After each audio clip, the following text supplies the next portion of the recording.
Welcome back, everyone. We actually ended up getting the iPad 9th generation, so let's go ahead and unbox this bad boy.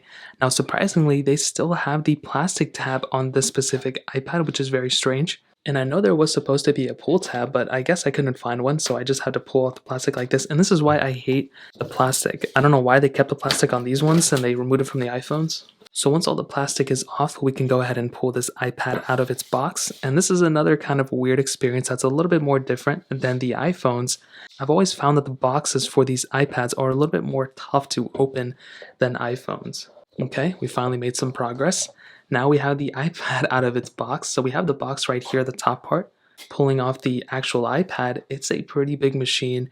Apparently it didn't make any difference in terms of design change from the previous generation, but we do get better cameras and all that good stuff. So we'll go ahead and hit on that in a second. Here's the iPad here, and it does feel physically the same as the previous iPad.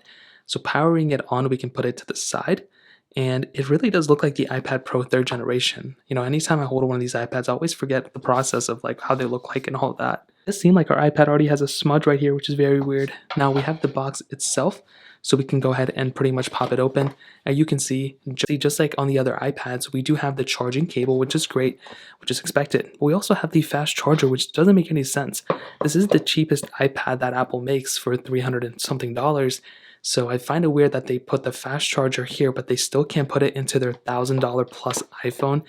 It really doesn't make any sense to me whatsoever. Now we do have the iPad here, and it is a pretty big iPad at that. Now I was going to go through the setup and everything, but I'm sure everyone already knows what the setup process is. You put in your iCloud and all that good stuff. Now on the bottom you have that lightning port, which is still there. It's probably going to go away in the next couple generations, but it's still there for now.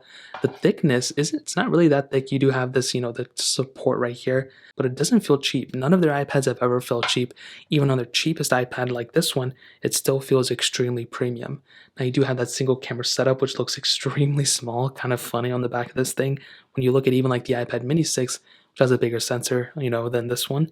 The volume button's right up there, the power button on the top left, or the top right, depending on which way you're looking at it. And that's really pretty much it. You have a beautiful panel on this thing too. It looks very good still. It has True Tone on it now, which is great. Better front-facing camera as well.